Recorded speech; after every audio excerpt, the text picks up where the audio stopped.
Second country today, and today we're on Oman. So yeah, here we go. Now as early as 2300 BC, Oman was recorded by the Sumerians of ancient Iraq as being a rich source of copper. Now, in ancient times, Oman was also a source of frankincense, and after about 500 BC, Oman was controlled by the Persian Empire, based in what is now Iran. Later on, they were ruled by other Iranian empires, like Parthians and Sassanids. And in the 7th century AD, the people of Oman adopted Islam, and at the time Iranian influence ended. And in 1507, the Portuguese arrived in Oman by the sea, and the Portuguese needed base to protect their sea lanes to India. And in 1515, they captured Muscat, and the Portuguese controlled the coast of Oman for nearly 150 years.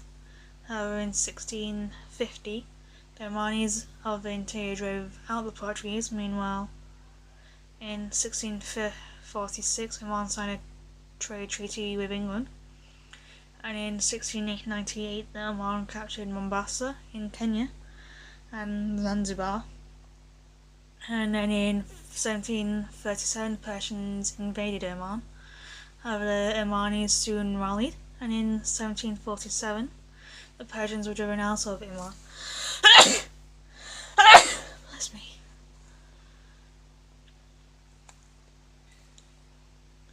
And in 1737, the Persians invaded Oman. However, the Omanis soon rallied, and in 1747, the Persians were driven out of Oman. And in 1832, the ruler Syed the Great moved his capital to Zanzibar. However, after his death, in 1856, his four sons fought over succession. As a result, Zanzibar and Oman became separate countries. And finally, in 1913, the interior of Oman split from the coastal region, and by the Treaty of Steve in 1920, the Sultan of the Interior granted interior autonomy. But in 1959, the Sultan regained control of the interior of Oman.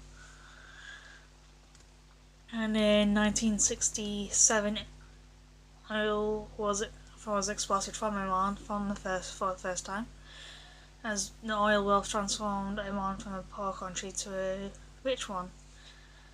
And in 1970, the Sultan modernized the country in what is now known as the Omani Renaissance. And in 1971, Oman joined the Arab League and the UN. And in the years from 1970 to 2013, the life expectancy of Oman had increased dramatically, and in 2003, women in Oman were allowed to vote for the first time. In 1910s, revenue from oil fell, but the government of Oman tried to diversify the economy. And as today, Oman is a prosperous and developed country, as the population is about 4.6 million-ish. And moving on to legends, as we do have a few. As it's a country of breathtaking natural beauty, as the Sultanate of Ottoman is a country interwoven with a kaleidoscope of history, a rich culture and heritage that comes from mythical characters whose stories continue to be told across the globe now. As the oldest independent state in the Arab world, Oman has embraced modernization and progress while training the core aspects of its culture and heritage.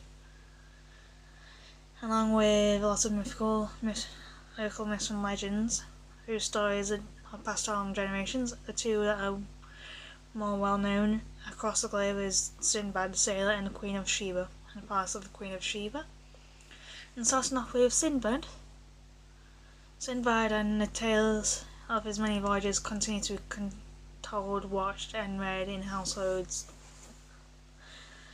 more or less everywhere these days, as the mythology of Sinbad the Sailor still retains a power for attraction for many of those across the Middle East. And he's a symbol of the region's seafaring history, and tales of his exploits are retold in different forms throughout the Arab Peninsula.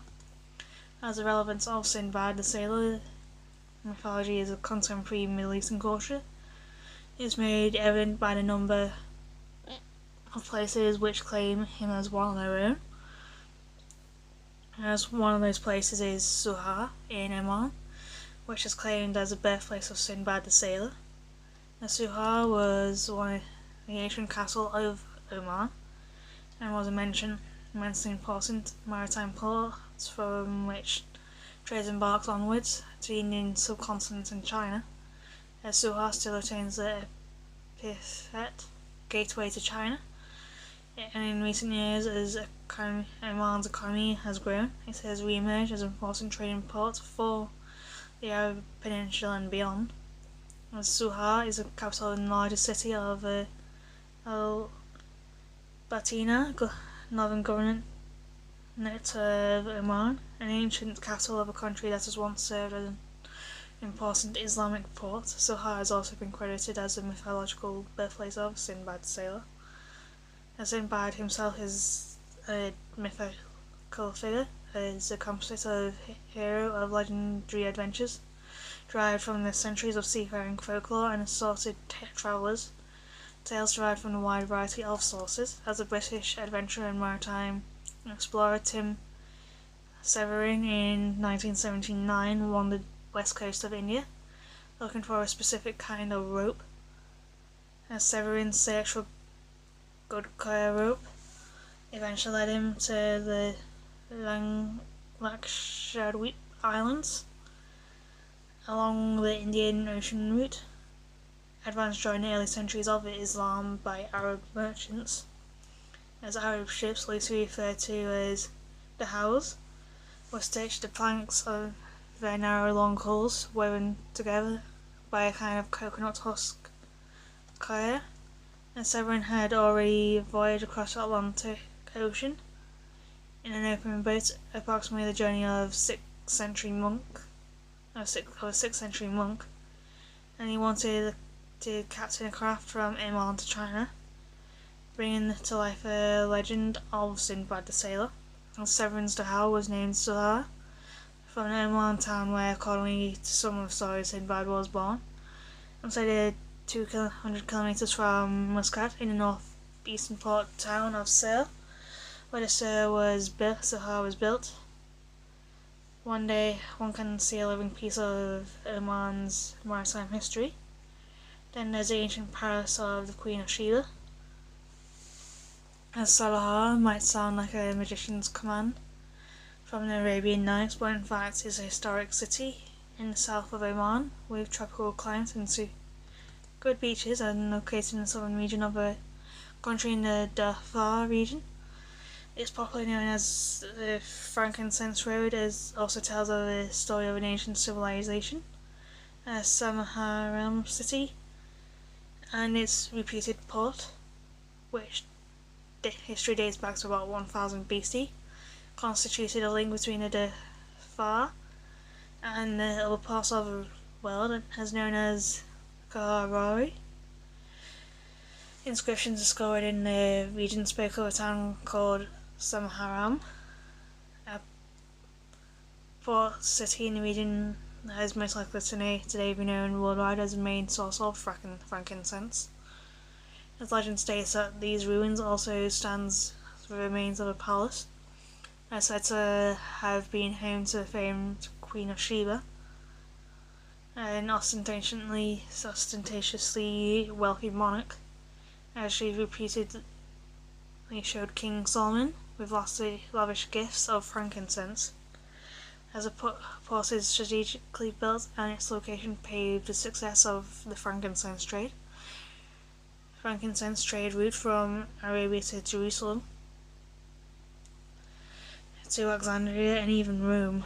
And having such a powerful kingdom and the frankincense route, the kings and queens of Sheba protect and control the incense together with Yemen, who control the Mirror of Yemen, as the frankincense routes were watered from place with a zigzagging approach across Arabia as implemented by the Queen of Sheba due to the advance of King Solomon, and this is to protect the frankincense routes in trade. As powerful as these traders as a bag of frankincense can reach India and maybe even China. I say the shadow of its former glory, ruined a little more than head height. As some roadsides are wide and frankincense trees with twisted branches as they passed the imposing walls of mountains that curtain the towns are green hills that look more like South Africa than Arabia, and a simple white and green tomb of a biblical prince of patience, Job, and in Salah town centre about 30 kilometres away. There is a small souk, a little forlorn. The land of frankincense museum luckily reveals the maps and wooden models, history of the commodity that made the area rich. So yeah, that is Oman for you, and I'll see you all very shortly for Fiji. So yeah, I'll see you in a moment, and yeah, bye for now.